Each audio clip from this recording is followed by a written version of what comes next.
Welcome to McPlum, simple solutions served daily. In this video, I will explain how to copy Zack D Films' only way style. To begin, focus on creating a distinct visual mood. You'll want to desaturate your colors significantly, pushing towards a monochromatic feel, and then boost the contrast to make your blacks deep and your whites crisp.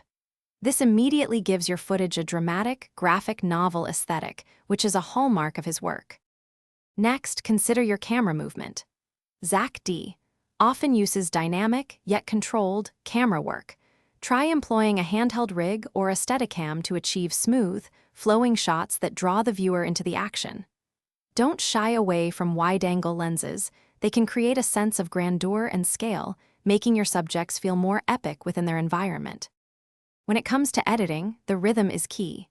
You'll want to intersperse rapid, impactful cuts with extended slow-motion sequences. This contrast in pacing creates a powerful emotional punch, highlighting crucial moments. Think about how each cut contributes to the overall flow and tension, ensuring your story unfolds with a deliberate, almost operatic, cadence. Finally, the post-production phase is where the magic truly happens. Revisit your color grading to ensure that desaturated, high-contrast look is consistent throughout. Push your blacks deeper and your whites brighter.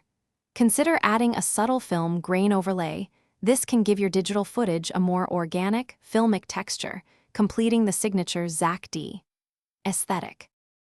Thanks for watching. Stay juicy and subscribe.